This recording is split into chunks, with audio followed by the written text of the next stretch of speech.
Well, first of all, thank you so much for taking the time out of your schedule tonight to listen to what we have to present tonight for the parent orientation. We're super excited about this school year. Last year we had a stellar year, and I'm confident that we will be able to do the same this year. So this is for the returning families. So a lot of this information, there's a lot that wasn't put into this presentation because you're returning. So just know that this will go pretty fast with some of the new who's teaching what and some of the new policies and such. And then there'll be time at the end for questions as well. So I'm going to go ahead and just introduce the teachers that are going to be loving upon your kids this year. So if this is kind of silly because these would be for the new ones, but just so you know, Miss Jessie and Miss Alyssa are going to be teaching the 3- and 4-year-olds in our Tuesday, Thursday, 9 o'clock Blue Room class. Miss Kim and Miss Jen are in the same time frame in the Red Room. Some of them look familiar. Miss Jessie, I'll go back. Miss Jessie's coming up on her 6th year. Miss Alyssa, this is her 2nd year, but she was a sub before that, and they both are parents of graduates. Miss Kim and Miss Jen. Miss Kim is in her 1st year of teaching with us, but again, she's been in with us in sub position and lunch bunch in the years past. Miss Jen, this is her 3rd. And again, they both have kids that are graduates.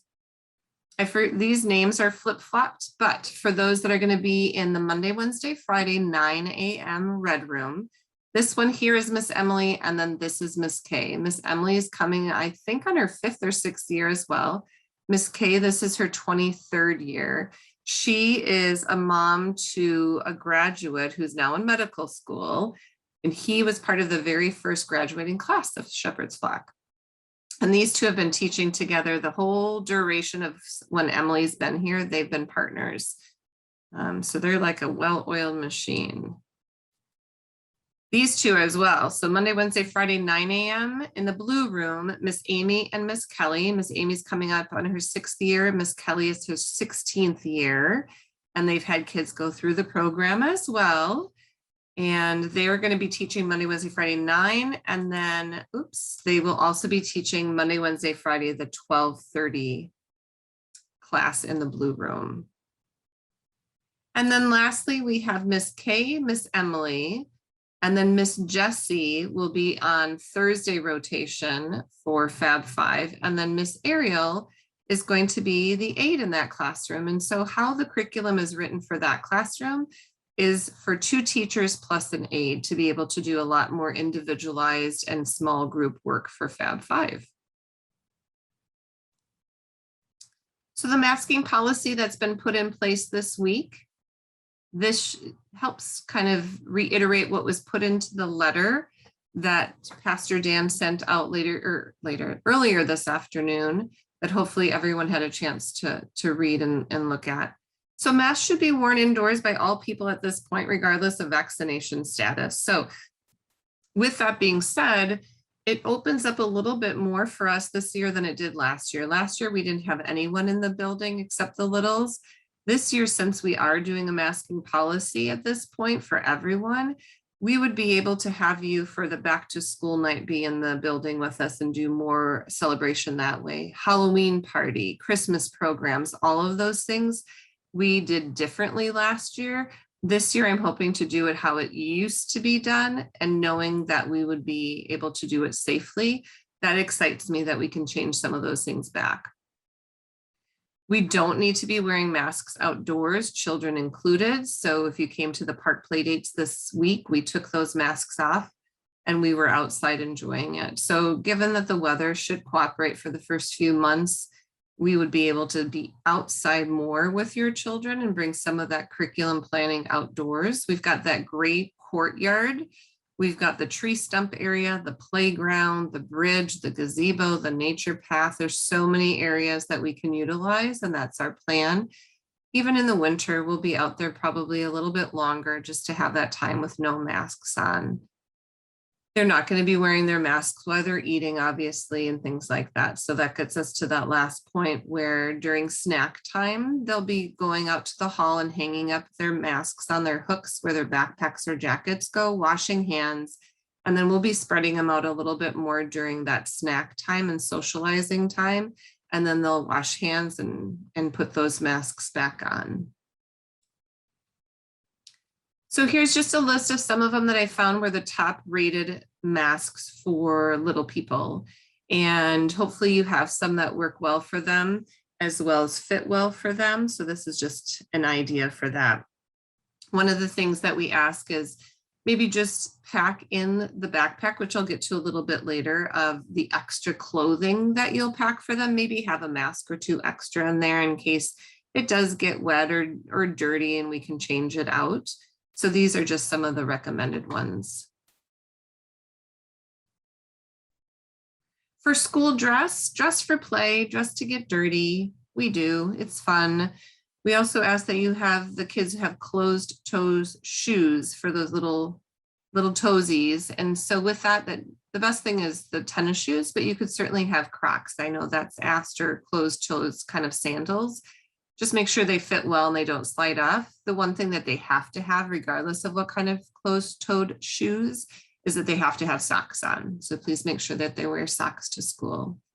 When it comes to any kind of outdoor clothing or school bags or anything, just label, label, label. So lots of times there might be the same Paw Patrol or Unicorn backpack, and sometimes they don't know the difference between theirs and the neighbors and the hooks, and we don't. So make sure it has their names on it to get back. Or when we're outside playing and everyone takes off their sweatshirts because now it's warmer out and they put it in a heap, we won't know. And sometimes they don't recognize the sweatshirts. So you could label all that. That would be great. A larger size backpack, like we don't want a backpack that's necessarily bigger than them, but a backpack that's going to fit all the treasures that they're going to be bringing home from school comfortably in there so things don't get too squished and ripped or crinkled. And then make sure that extra change of clothes is in there labeled. So it could be 1 or 2 sets of clothes. It doesn't have to be a Ziploc bag. It could be some other kind of waterproof bag. But when we're sending clothes home, it's because they're soiled in some way or fashion. It could be a toileting accident, but it might also be something that was the water table or the mud outside. So have something that we can put them back in and seal that up so it gets back home and not get anything else kind of messy and dirty in that backpack. For the kids' arrival and departure, sounds like an airlines, we have been told that we need to do curbside drop-off and pickup again. It worked as well as it could last year, and we're hoping it will work a little bit better this year. We're going to send out some videos to you of us enacting what we want the drop-off and pickup to look like. So watch for those videos so you can kind of see the drill. It's going to be a little bit different than last year because we have classes starting and ending at the exact same time. So cars will be coming from opposite sides and we have cones set up, but if you can see my hands, will be coming and then they're going to be able to just go out into the parking lot. There's not going to be temperature checks this year because it was proven that that didn't make a difference for screening for COVID. So you can start arriving anywhere up to 5 minutes before class starts. I'm an extra person this year, and so is maybe one other teacher. So we're hoping to just move the line rather quickly. Now, with that being said, we know that it takes a while to sit in line for both drop off and pickup. If you have other children that need to get to grade school and this time interferes with that, work with us if it's a drop off a little bit earlier or if it's even a little bit later. Like just work with us and we're super flexible with that just to make sure that it's not becoming a hassle for you. We just want to make sure that we can work together with that. I was going to say one more thing with that. I don't remember now. You will be given a sign for your car and it will have your child's name laminated and it will be the color of the classroom that you're in. So if you're in the blue classroom, child's name is written in blue. If you're in the red, it's written in red. We ask that you put it on your dash or the side window. So especially when it's time for picking up, we can start getting the kids kind of staged to know like 2 or 3 cars down the road. We'll get them ready by seeing their name. They'll be able to, you'll see this on the video, once they get out of the car, one teacher will be greeting them. They'll just get them right to the side doors of whichever classroom they're going into. The other teacher is there to greet them on that side door, get them in the classroom. They're going to go ahead and just throw their backpacks kind of down in a clump there and wash hands, start playing. Once the other teacher comes back in and everyone's arrived, then they'll be asked to take their backpacks in a small groups and go hang them up in the hallway. If your child is experiencing any kind of separation issues or struggling a little bit with the drop off, just work with us again and we can help out in any way that we can. The dismissal will just be kind of backwards. We'll make sure that your kids' hands are washed as they gather their coats and backpacks before they leave. We'll escort them outside and then we're going to go ahead and sign them out as we get them into your vehicles. Just know if someone else is picking up and they're on your authorization list, those first few times that we may not recognize who that is, we will ask for a photo ID to make sure that they're getting with the right people. If you're going to be late for pickup, and I should have said if you're going to be late dropping off as well, or you need to pick them up early, just notify the teachers through the Seesaw app that they'll be using. That's a great quick indicator to them to have your child ready or watch for them if they're running late. If your child's going to be absent for any reason, you can certainly send me an email or give me a call. But the best way to do it again is through Seesaw because it's a quicker, more efficient way for them to get that message. So the school calendar and cancellation. So we pretty closely follow the Prior Lake School District calendar for holidays and days off, as well as weather closings. So if they start late for weather, then we'll send messages out to you, but then that means the morning class is closed. If they release early, we may have to release our afternoon classes early too. Just be aware that we'll constantly communicate, but pretty much we follow that school district's calendar. To access this year's calendar, you can go right to the website and then under Handbook and Forms tab, you'll go ahead and see that. So that would be a great thing to maybe print off and just have in a cupboard or on your fridge. Our partnership with McKenna Crossing is going to continue. They are the facility that is on the opposite side of our building from the Y, and that has this independent assisted and memory care units over there with what we call grandma and grandpas. And we, in the past, have been able to do lots of fun activities with them once a month. Last year, it looked very different. We weren't able to see them in person, but we did shower them with fun art projects and decorations for their halls and doors. This past summer, we did have a summer camp and we were able to see them once a month and do activities outside. So we do have things planned already from September through December. And as each month goes, we'll reevaluate how we're doing and what we can and can't do. But we're planning a nature scavenger hunt outside and leaf art and Halloween parade and things like that. So we're hoping that will continue to be offered to us this year. We do have some field trips already scheduled and other ones that are in the works. Last year we did on-site field trips. That's how we're starting off. And hopefully as the year progresses, we'll be able to do at least one off-site field trip.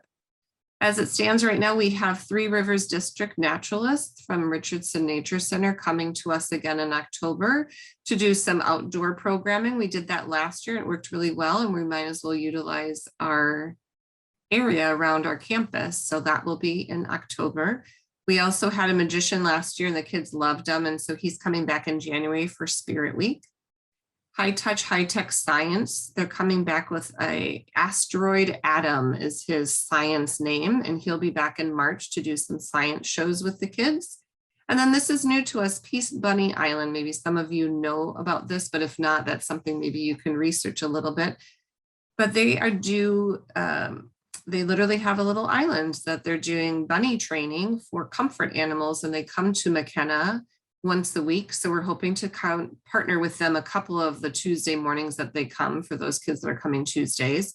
And if not, we're going to try to schedule them to come and do some programming specifically with us. Apparently they have a STEM program that somebody has written specifically with their bunnies in mind. So we're hoping to get them scheduled later in the year as well.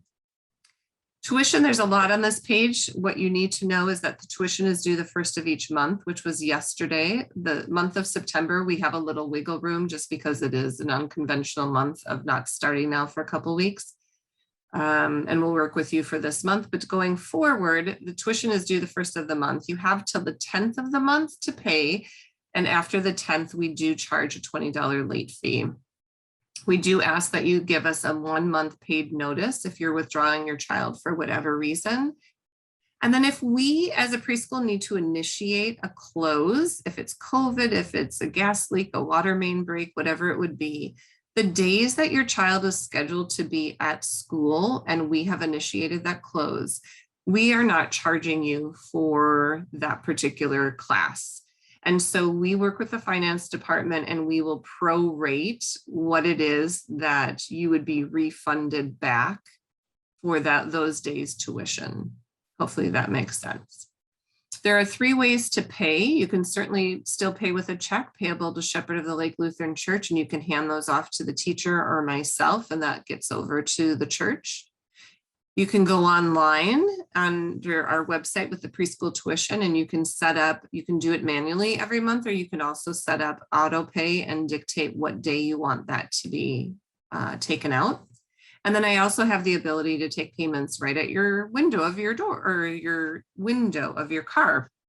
I can certainly meet you after drop off or pick up or whatever, and we can do a square payment as well. These are the tuition rates for this year.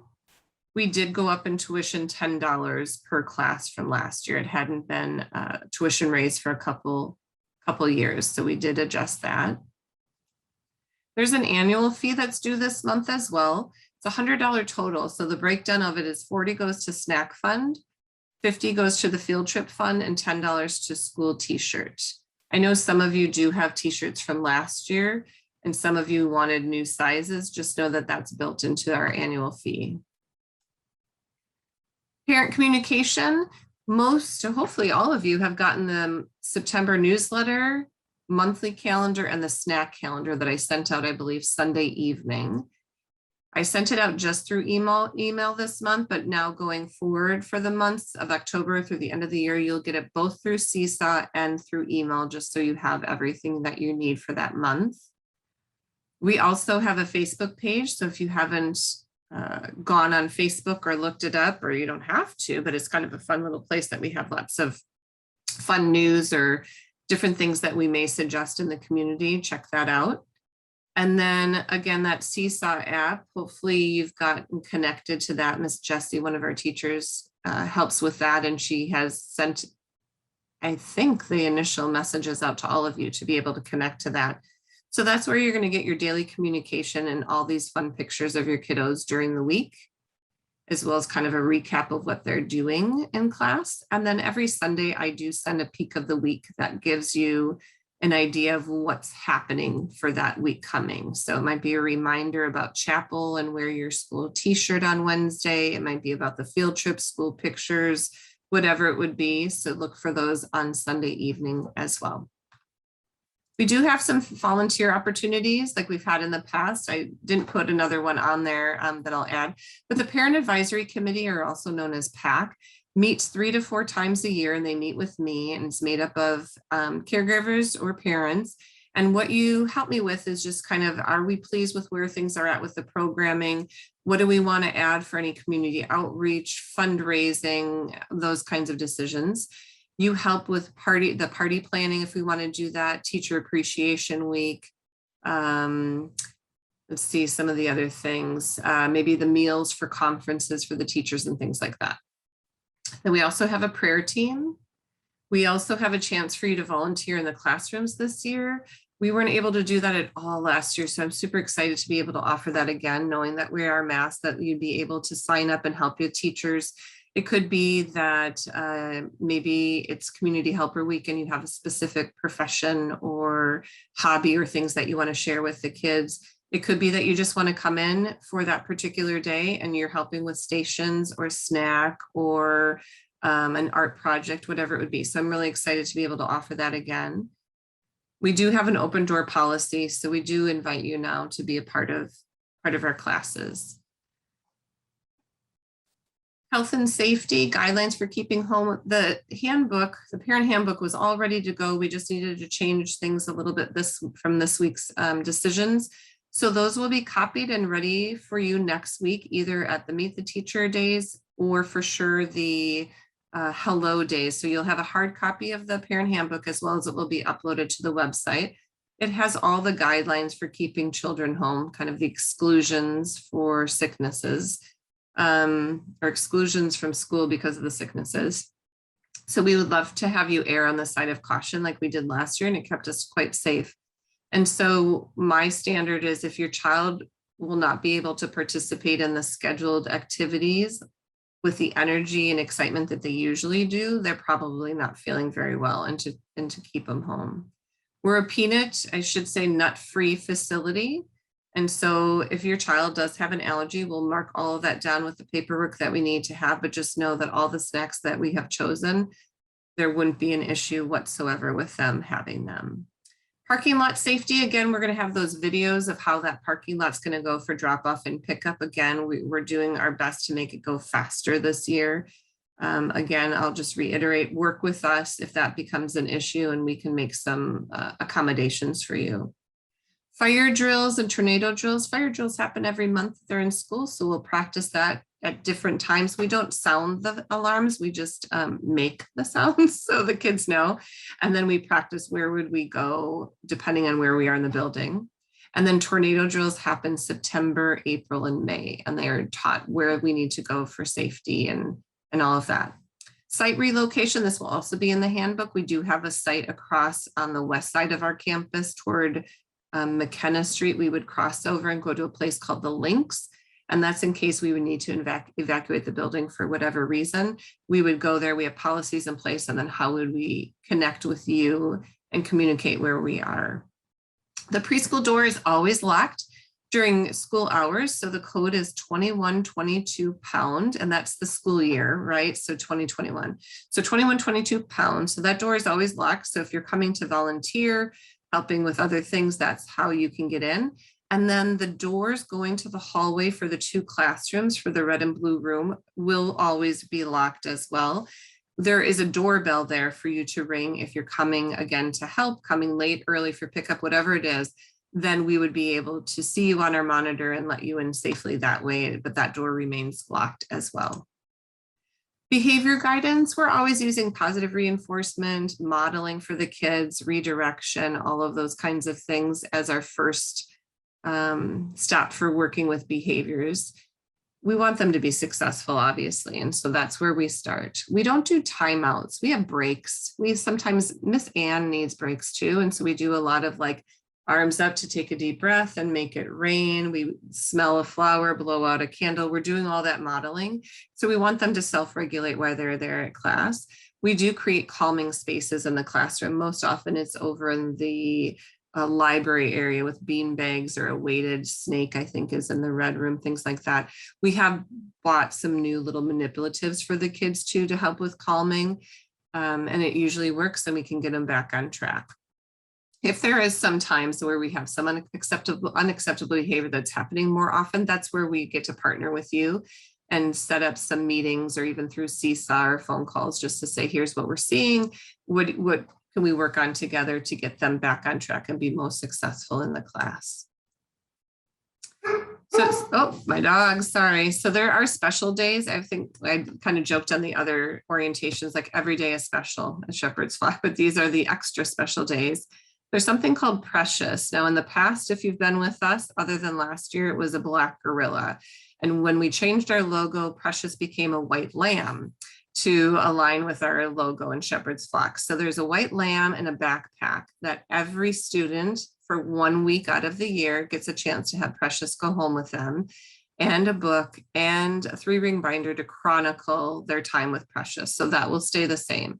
The sharing bag will stay the same, that they get to bring an item home or item from home to school. Could be anything, could be their pet rock, and then they're going to be sharing that with the class that helps them sit in front of a group and talk in front of a group and share some of those things. Birthdays, we celebrate both the full and half birthdays. That will continue. And then last year we started monthly movie nights. I loved them and I'm going to do them again. So for those that are coming back maybe after a year or two gone, what we did is every class got a scheduled time to come in at least once a month for the year. It's a $5 admittance. They got some snacks with it, watched a movie, hung out with me on a Saturday night in their jammies and maybe a pillow or a sleeping bag, sang some songs, just silly stuff, and we just had a ball. So that will happen again this year. It'll be a new movie for those that are returning. Scholastic book orders, we'll be doing those again. Most often they are once a month. That's another area for you to volunteer and sign up for. We'll have an Usborne book fair in the fall and a Scholastic in the spring that will happen with the conferences. Last year it was all online. We're hoping to have those in person this year. Fundraising, those kind of things help us, but we also did something last year called Cards for a Cause because we weren't able to do our annual pancake breakfast and auction. It was wildly successful. We did over $6,000 that allowed us to buy a sunshade for the playground and some chalkboards. So this year we're going to try it again. And we are going for that second sunshade for the playground for the second half of that playground. So when we're out there, the kids can enjoy it for longer periods of time. In the past too, there's been some Devani's or maybe Papa Murphy's. So that's where that PAC committee comes into play to help us see, do we need more fundraisers, or there are some simple ones that we can do and sprinkle them throughout the year. That PAC committee and some others can help too with that community outreach. We'll do a food drive again in November, a giving tree in December. Last year it was for the McKenna residents and workers, and they were so grateful and it worked out so well. So we may do that again, but again, other ideas are always welcomed. We'll have a dental hygienist come and visit in, I want to say February. And then any other ideas that people can bring to us about community outreach and be partners with our community, we welcome. The other item is you should have received an email, I believe, when I was advertising when the parent orientation was going to be, that there was a link, and here it is again, and I can always send it again through email. But I'm hoping you can complete it. Shouldn't take more than 10 minutes, kind of a checklist of different things we need for orientation, as well as the chance to look at the areas that you could help us with. It could be as simple as cutting things for teachers at home. That could be volunteering in the classroom. It could be the party setups, whatever it would be. So if you could take time and fill that out before Sunday, then I can start compiling the groups of people and reach out here the next couple of weeks and get those going for the school year. All right, so like I said, you're the veterans of the program, so I don't have the mission statement and the class schedule and all of those things I go over with new families. So that brings us to the questions, and just wondering what I didn't get to or what something that didn't make sense. Go ahead and let me know what kind of questions you have. Hi, I'm Molly. I have a question. So for masking, I saw that it was 5 and under. So, or is that for all Fab? My daughter is going to be in the Fab 5 class. So should she wear a mask, she's only 5 as well? So Molly, did you not get all the new masking policy emails this week? No, I did receive that, but I just saw that everything needed to be masked. But I saw before it was 5 and under did not have to be. So we're happy to mask. I just want to make sure that we sent. Yep, so it changed. And so last year was optional and it was 5 and under. And this year we're starting the school that everyone is masked. Any of the kids 3 and up. Oh, 3 and up. Okay, sounds great. Okay, thank you. Thanks. Yes, absolutely. Yeah, we're all for masking. Okay, thank you. And this is Elena. There was a question in the chat. I don't know if you can see the chat. Oh. There's a question in the chat from Aaron that says, are we able to have multiple cards for the car windows for drop off if there's multiple people doing drop off and pick up? Thank you. I see that now. Thanks for bringing that. Absolutely. So there's Miss Alyssa is our name card maker because she has great handwriting. So you just, especially during Meet the Teacher, that would be a great time to say, as you're meeting with them, just to say, could I have 3 of the name cards or whatever you need?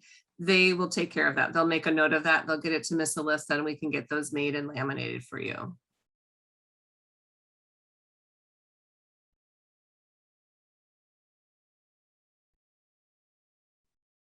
I'm seeing some graduates of our program and it makes my heart very happy. I see my friend Chloe. I saw my friend Corbin. I see Isaac. Hi there. And there's my friend Corbin again. That makes my heart happy.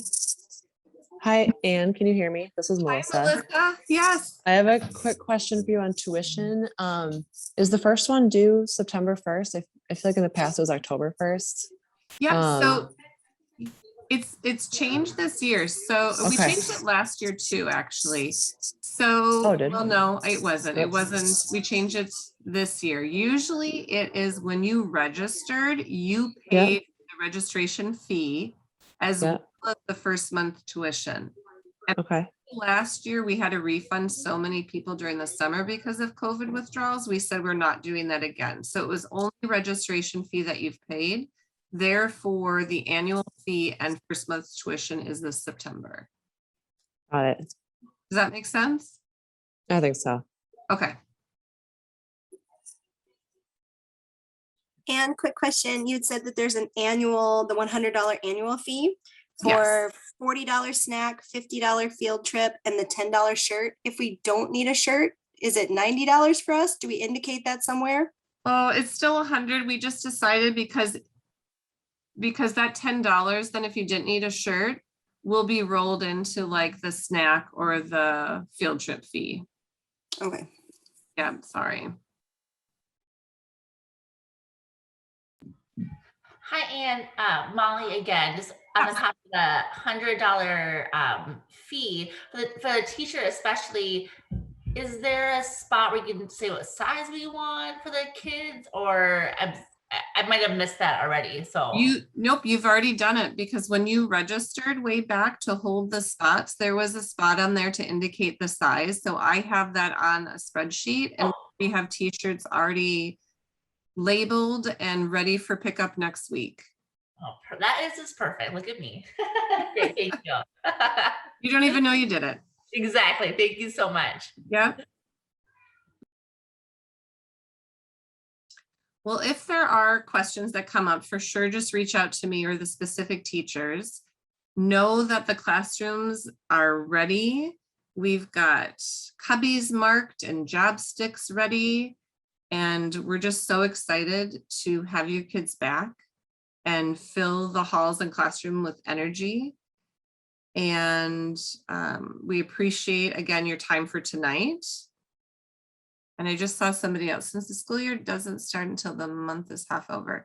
So what we do is it pays for the 9 months, because what happens is we don't have school, let's just say December, for almost 2 weeks. So the 2 weeks that you wouldn't be paying for the beginning of September helps pay. And so it's all added up from the 9 months and the number of days that you attend. We divide that, and that's how you get the monthly tuition.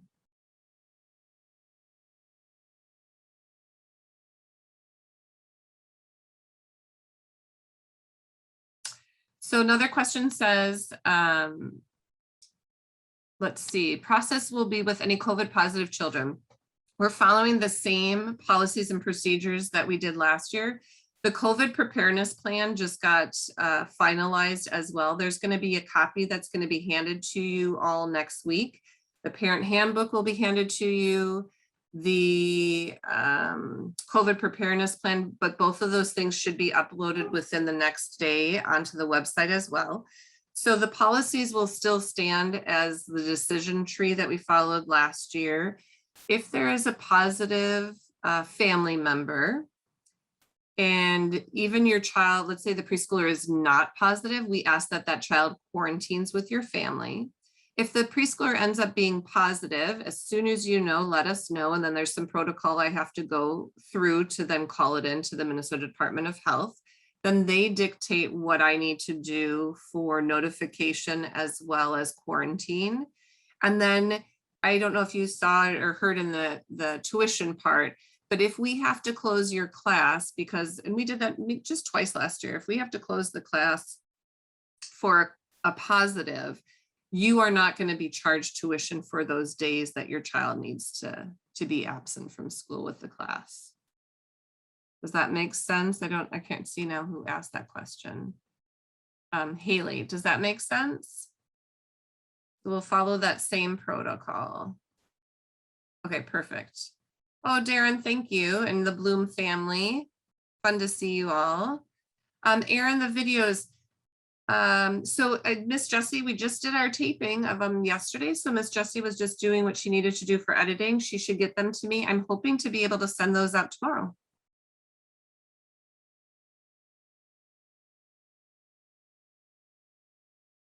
Katie Potts, do you anticipate requiring children to receive the COVID vaccine if it becomes recommended for children of their age at some point during the school year? Oh gosh, Katie, that's a loaded question. I would not be making that decision.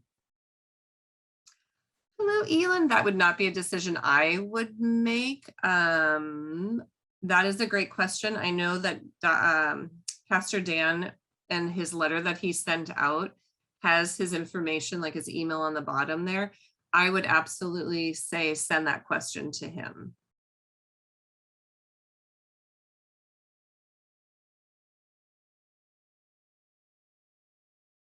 I would, yeah, that's not one that I even want to touch on. I mean, so we have our immunization records we keep track of, as well as exemptions. So I don't even want to pretend to know that answer.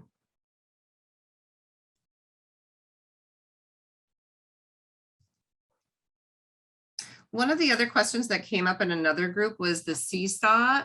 Most of you are accustomed to that, but know with the seesaw that a teacher needs to initiate a seesaw message directly to you as an individual for you then to be able to send messages to the teacher without having the whole class see the message. So that's something I'll just pass on to them to make sure that they do that one little individual message for you. Thanks, Joanna and Isaac. Thanks, Molly. Okay, anything else?